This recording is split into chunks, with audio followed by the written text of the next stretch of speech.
Jagan Reddy సొంతగడ్డ పులివెందల్లోని medical college పరిస్థితి అత్యంత దారుణంగా ఉంది. అన్ని రకాల హంగు ఆర్భాటాలతో రాష్ట్రంలోని అతిపెద్ద మెడికల్ కాలేజీని ఏర్పాటు చేస్తామని అప్పట్లో వైసీపీ నేతలు గొప్పలు చెప్పుకున్నారు. అయితే మాటల్లో ఘనం, చేతల్లో శూన్యం అన్నట్లుగా పరిస్థితి తయారైంది. పులివెందల మెడికల్ కాలేజీ ప్రస్తుత పరిస్థితి, సమస్యలపై మరింత సమాచారం మా ప్రతినిధి శ్రీనివాస్ అందిస్తారు. జగన్ రెడ్డి ప్రభుత్వంలో రాష్ట్ర వ్యాప్తంగా మెడికల్ కాలేజీలను మంజూరు చేశారు, కానీ ఎక్కడా డెవలప్మెంట్లు కానీ విఫలమైనట్లు మనకు నిన్న మండలిలో కూడా చాలా చర్చ జరగడం జరిగింది. చాలా వరకు ఎక్కడా డెవలప్మెంట్ లేవు, సౌకర్యాలు లేవు, కంబ చెట్లు ముల్చిన దాఖలాలు ఉన్నాయని నిన్న మండలిలో గొడవ జరగడం జరిగింది. మేరా Pulivendula TDP incharge BTech Ravi మన దగ్గర ఉన్నారు. సో ఇక్కడ జగన్ రెడ్డి చేసిన ఈ ప్రత్యేక నిధులు కూడా ఎన్నో అభివృద్ధి పనులు చేశారు.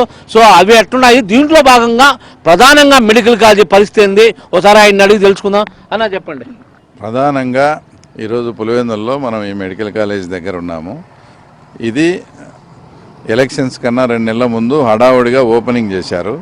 మేము ఎక్కడ స్టూడెంట్స్ లేరు, ఫ్యాకల్టీ లేదు, ఎందుకు మీరు మెడికల్ కాలేజీ ఓపెనింగ్ చేస్తున్నామంటే ఆ రోజు వాళ్ళు చెప్పినది ఏంటంటే మెడికల్ కళాశాల కాదు ఓపెనింగు, ఓన్లీ ప్రభుత్వ ఆసుపత్రిని మాత్రమే అక్కడ నుంచి ఇక్కడికి షిఫ్ట్ చేసి చేస్తామని చెప్పారు.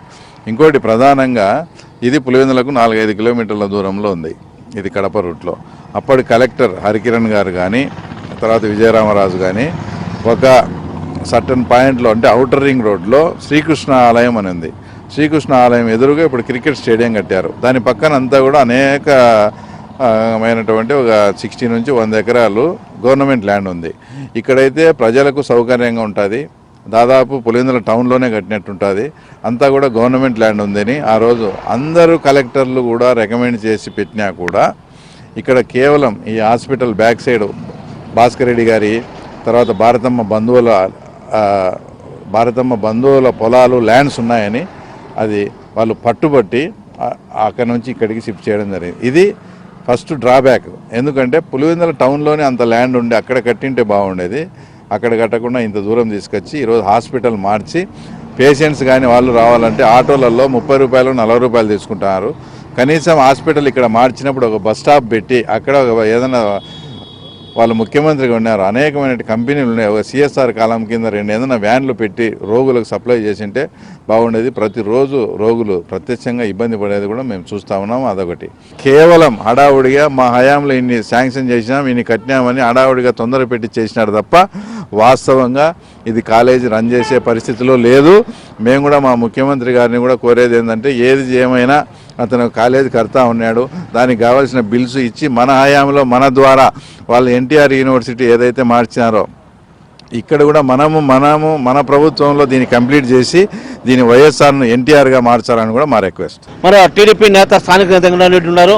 సరే ఒకసారి చెప్పండి, ఏంది కాలేజీ పరిస్థితి, ఎట్లా మంజూరు చేసినారు, ఎట్లున్నాయి సౌకర్యాలు? కాలేజీ మంజూరు అనేది అందరికీ స్టేట్లు ఇచ్చే భాగంగా పులివెందులకు కానీ ఒక కాలేజీ మెడికల్ కాలేజీ కేటాయించాడు. ఈ మెడికల్ కాలేజీ గత 5 సంవత్సరాలు 10 సంవత్సరాలు ఉండి పులివెందుల చుట్టుకారం తిరుగుతా లాస్ట్కు తెచ్చి కేటాయించాడు. అంటే ఇది ఒక రకంగా మా ఇన్ఛార్జ్ ఎవరు చెప్పినట్టు బిజినెస్ మైండ్తో చేసింది అనుకోవాల్సిందే. సరే తీసుకొచ్చినాడు, సంతోషము, ఒక కాలేజీ వచ్చిందంటే చాలా సంతోషము.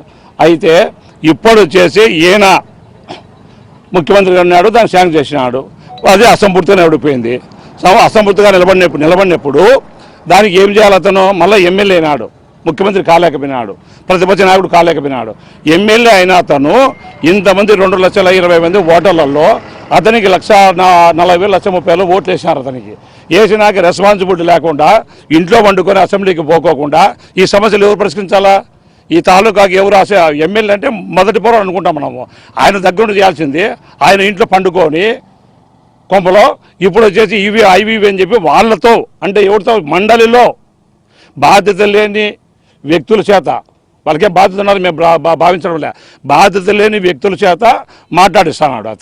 అతను వచ్చి కొట్టాడు, నేను ముఖ్యమంత్రి హోదాలో ఇంత చేసినాను, ఇంత కొదవ ఉంది, నా దగ్గర రికార్డు ఉంది, ఇది అసెంబ్లీకి పెట్టు, వేదిక ఏది నీకు కొట్లాడే వేదిక ఏది, ఎమ్మెల్యేకి నీ కాన్స్టిట్యున్సీలో ఉండేటివి సమస్యలు నువ్వు తీసుకుపో, నువ్వేమో ఇచ్చివి 750 కోట్లు 900 కోట్లు 1000 కోట్లు అంటివి, ఇక్కడ ఎక్కడెక్కడ పెండింగ్ ఉన్నాయి. ఇది ఒకటే కాదు, మెడికల్ కాలేజీ కాదు, చాలా ఉన్నాయి.